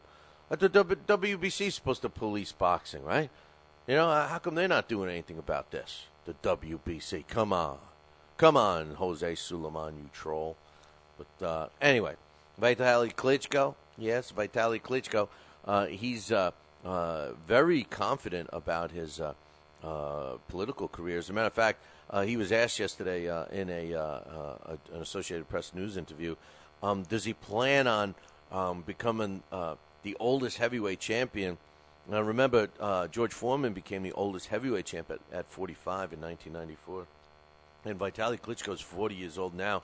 Doesn't look like anybody's going to beat him. Theoretically, I suppose he could become the oldest heavyweight champ if he wanted. But he said, nay, I plan on pursuing my political career, and I definitely have no interest in breaking George Foreman's record. So for anybody that is a Klitschko fan that was hoping that he would continue on, forget about it. Forget it. Like we say in New York, forget about it. Forget about it. Tell you another thing to forget about. Mikkel Kessler. Oh, come on. You know, I got to go on record right now. I never thought that Mikkel Kessler was as good as half of you guys thought. All right? Many of you had him in there as the best super middleweight. You know, and right now, Alex, step away from your keyboard, Alex Papali. He's ready to email me right now, I can tell. Alex, step away from your keyboard. Get away from your email. Do not tell me how great Mikkel Kessler is. This guy, I feel, was overrated. He was overrated in the Super 6, and he's been overrated throughout his whole career, similar to Joe Calzaghe. Everybody else, step away from your keyboard. I don't want to hear about Joe Calzaghe. Overrated. Who do you ever fight? Please, stop it. Don't email me. But the bottom line is Mikkel Kessler injured himself again. Had to pull out of his fight, which was scheduled with Robert Stiglitz. One more time. You know, how many times? I mean, I don't know about you guys over there in the States here. You can't. I don't care that Joe. Of course, Welsh Devil Rob, a Welshman, is going to stick up for. Being undefeated means nothing in boxing. The only guy that cares about being undefeated is Floyd Mayweather. My man David Allen's idol. Okay, who cares that Joe Calzaghe was undefeated? Yes, to fight 45, 50 fights and not get beaten, even if you're fighting little old ladies from down the street, is still a good feat. But you know what? I'm sorry.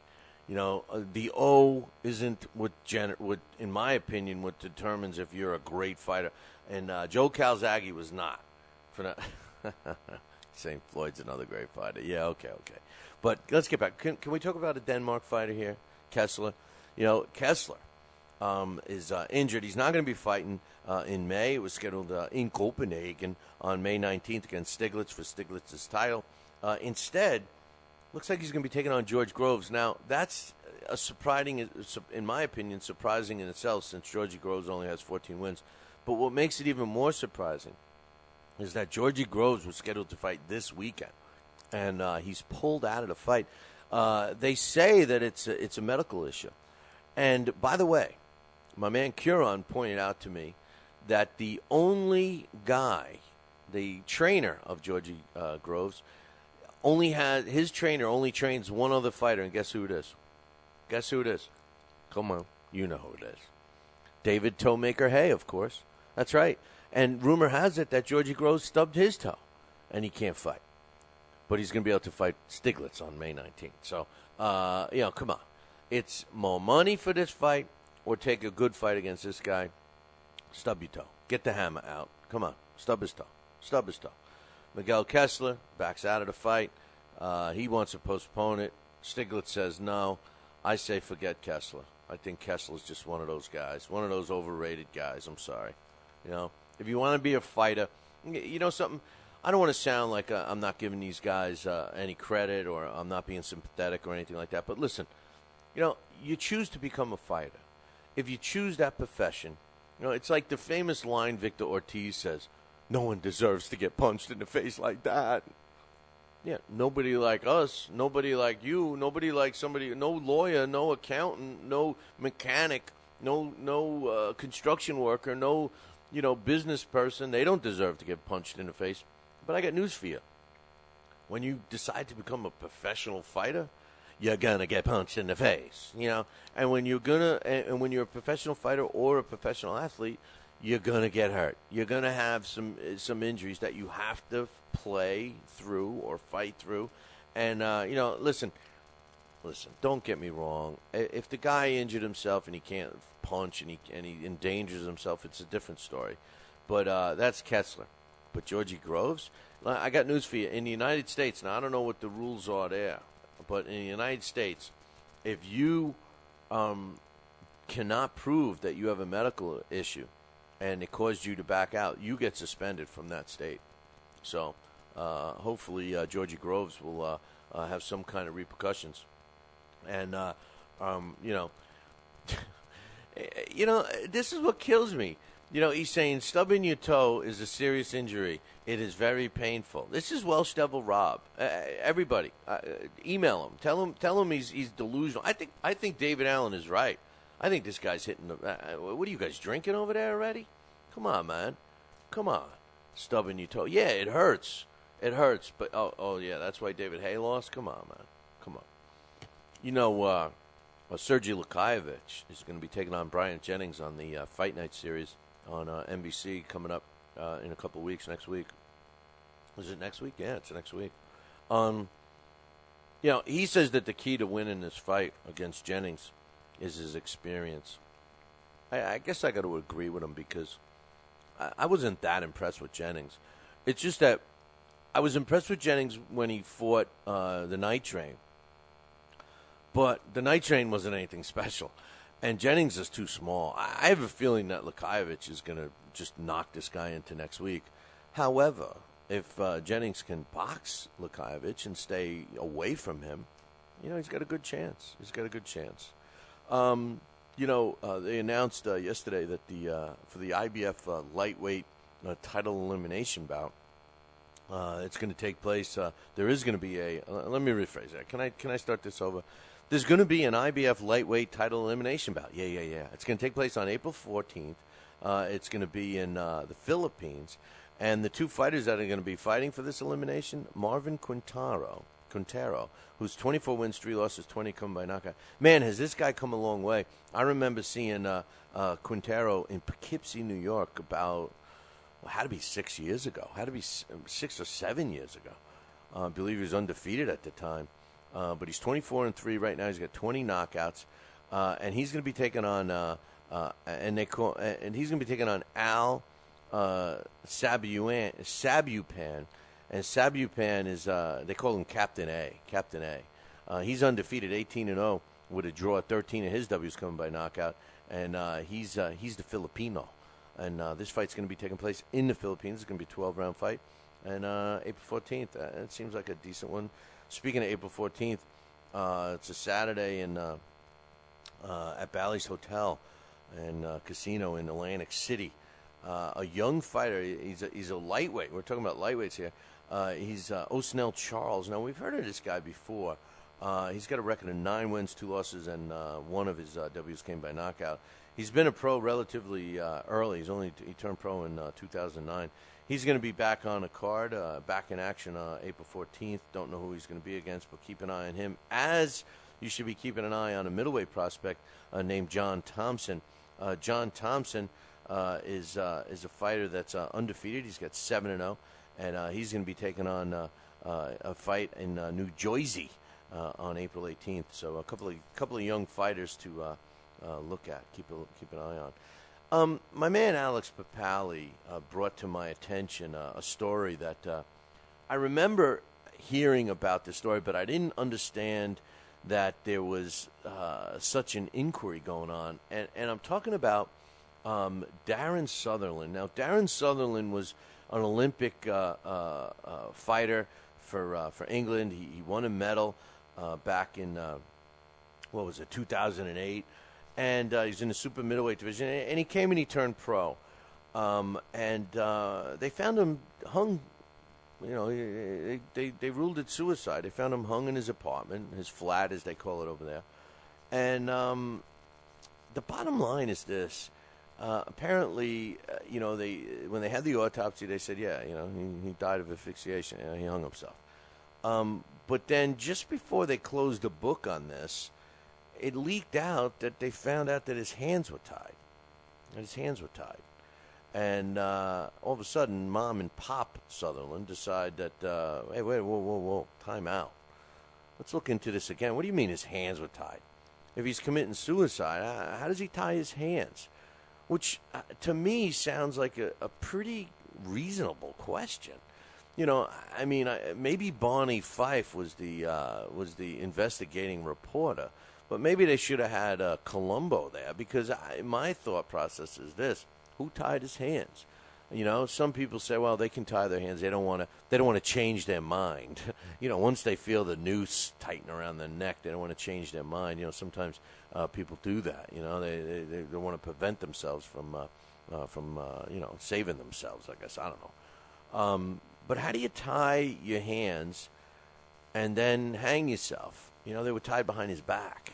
You know, so, I mean, you tie your hands behind your back and then you step up. Yeah, I guess you could do that. I guess you could tie your hands behind your back and then step up onto a chair and put your head through the noose and jump off. I suppose you could do that. I suppose it's possible. But nonetheless, the end result is a huge inquest going on. Now, what the family's claiming is that Darren, the deceased, was not into the sport of boxing anymore. Just was going through a depression and just wasn't into it and everything else. But he felt obligated because of his manager, who was Frank Maloney. I'm sorry, was it Frank Maloney or Frank Warren? I always get these guys confused. Let me double check here. Frank Maloney, yeah, I was right. Because he owed Frank Maloney £75,000. Now, what happened was when this kid turned pro, he signed with Maloney. Maloney started giving him a paycheck, bought him a car, paid for his rent. And a lot of mistakes that young fighters make is they let people do this for them because they're not giving it to you. You know, you're not getting the salary. You're not getting the free car. You're not getting a free flat. You know, you're getting it loaned to you. And a lot of these promoters and managers use it as leverage down the road. And what usually takes place, similar to like a Chris Arreola with what Dan Goosen does, is, you know, they lay out the money, they help them live, they give them the paycheck, they, you know, give them the trainer and all of this, and then all of a sudden the fighter gets a huge payday, and that's when the accountant comes in the room and says, okay, here you go. You owe this for your training, you owe this for your cheeseburgers. Oh, geez, look at your taco and Corona bill, Mr. Mr. Chris Arreola. You know, and they get cashed. You know, they cash out. You know, they get all their money back. In most cases, they're charging interest for the loan because it's a loan. And, they let the chips fall as they will after that. And this blueprint, so to speak, with the way that the business of boxing works, is, you know, you hand feed your guy some easy opponents. You get him a title shot. The title shot comes with money. You cash out, and then whatever happens, you're getting your percentage, and the fighter's making his living, and, you know, they mutually go on. Well, in this particular case, according to documents and according to the defense, or prosecution, I should say, is that this kid was being manipulated. He was scared to walk away because then he would have had to pay back Mr. Maloney all that money, and felt he couldn't do it. He was also had comments saying that his father, Mr. Sutherland, said that, and I quote, this is words that he claims that Darren Sutherland said. He said that he wished that he gave up the sport of boxing after he came back from the Olympics. He said he wished he never signed a deal with Frank Maloney. He also claimed that, he was afraid because Maloney said that, listen, you can't quit. If you do, not only am I going to ruin you from ever working with anyone else, but I'm going to ruin your life because I'm going to make sure that the world knows that you're, bad news or whatever.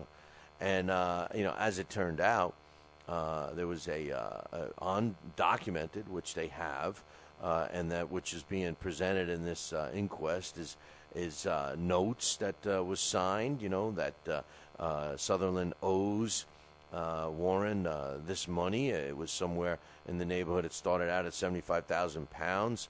He also owed a year's worth of salary that he claims he paid 2 years worth. So that equaled 100,000 pounds.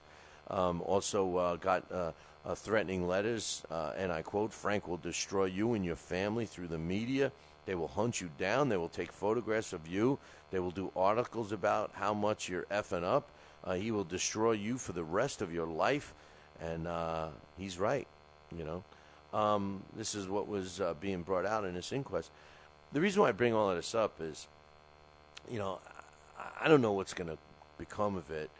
And, it's a shame, and this is really out there. I'm not trying to paint the picture that all promoters, all managers do this. But I do want to point out, and I do want to mention to any young fighters out there, beware. And when somebody's giving you something for nothing, remember the old saying, you don't get nothing for nothing. And, if you're going to sign a contract with someone, sign a contract that's going to be based on, a number of fights that you can get or a number of deals you can get, and let the money come from those fights. Don't take handouts because you're not getting anything for nothing. I remember that there was a local fighter around here. He actually worked with Mike Tyson in Mike Tyson's camp for a while. We had him on one of our shows when we did a show in New York once. His name is Danny Batchelder, and he's a fighter. You see him now. He's a journeyman. And the same thing, he got involved with a manager who put him up in an apartment, gave him a car and everything else, and they had a falling out. And this kid, Danny Batchelder, who, I'm sure you've heard of him now, but at the time, he ended up calling his brother, who still lives in this area here where we broadcast from, in the streets. He had nothing. He came home one day from the gym, and first of all, he went out from the gym, and his car wasn't there. He got a ride back to his house, and the locks were changed. And this guy went from having all of this stuff to being homeless and penniless from the time he left to go work out at the gym to the time he came back. And had to rebuild everything on his own because the manager had the right to take it all back because it was all in his name.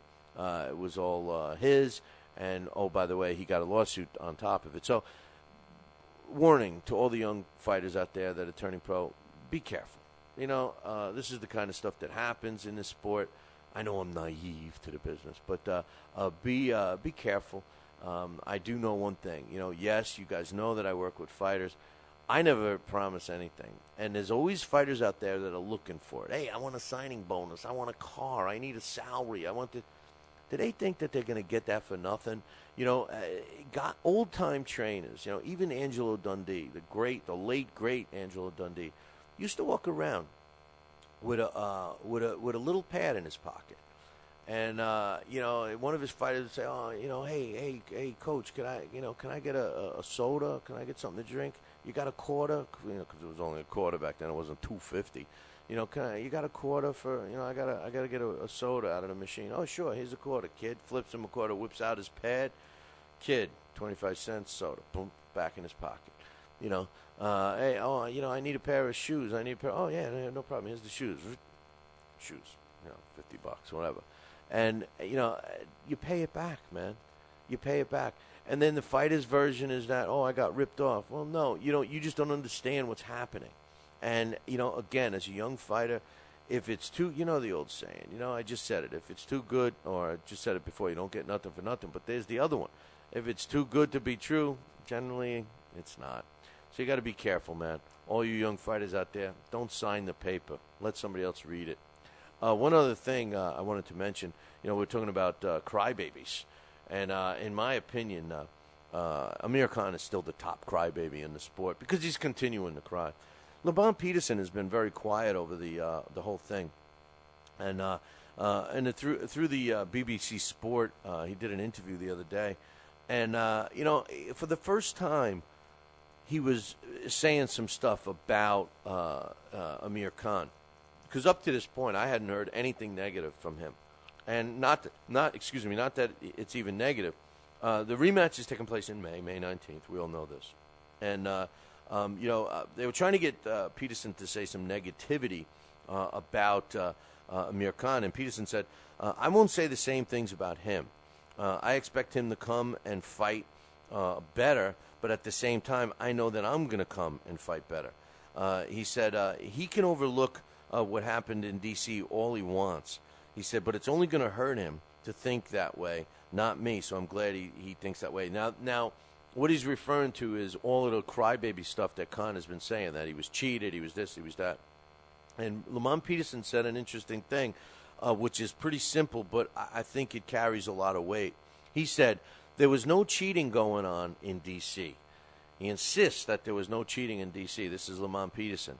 He says, and I know that deep down, Amir Khan knows that. Very strong words from Lamont Peterson. And you know what? If that's the case, he's going to beat Amir Khan again. Wake up. It's time for It's too early for a trivia question.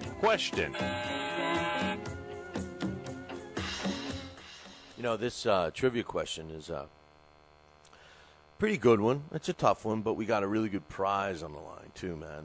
What's on the line right here for anyone? And, by the way, when you answer the questions from now on, could you guys please let us know what radio station, or if you're watching on Fight Now, or if you're a podcast subscriber, or, listening on the internet, or YouTube, or LDL TV, wherever you're watching or listening to the show, let us know.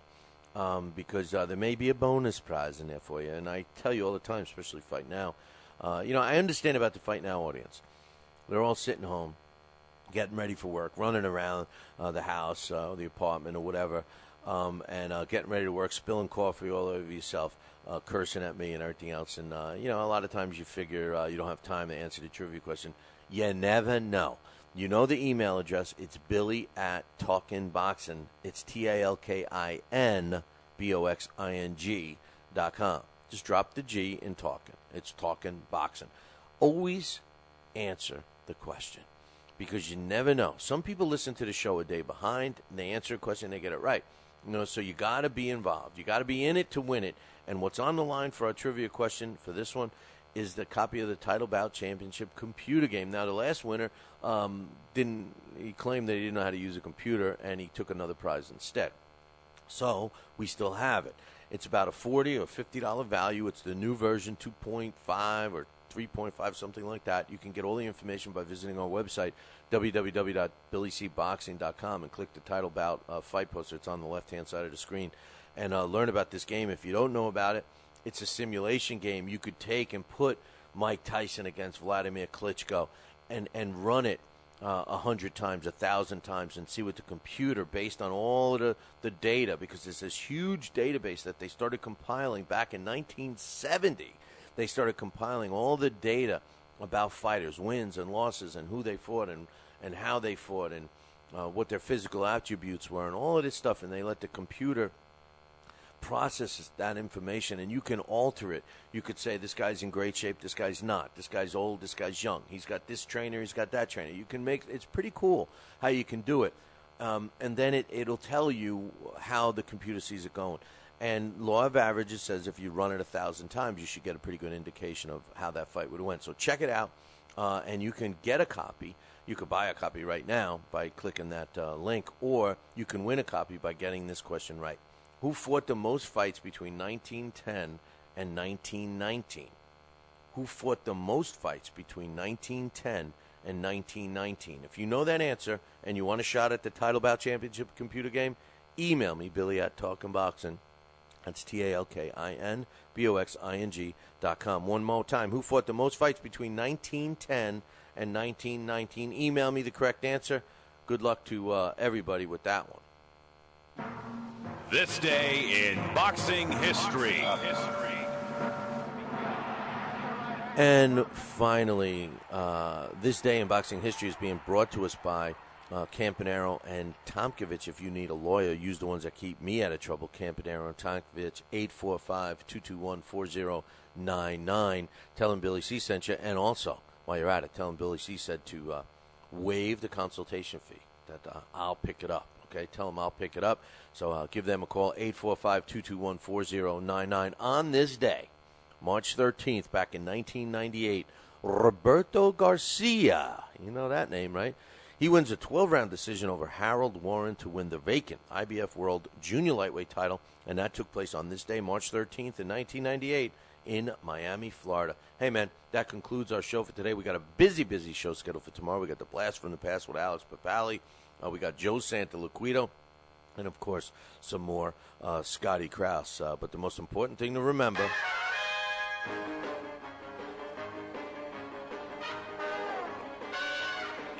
Make sure you tune in tomorrow morning, same bat time, same bat channel, the Fight Now channel. Call your local television provider right now and tell them you want the Fight Now channel added to your sports channel lineup. It's that simple. For all the information about Fight Now, visit their website, www.fightnow.com. See you all tomorrow.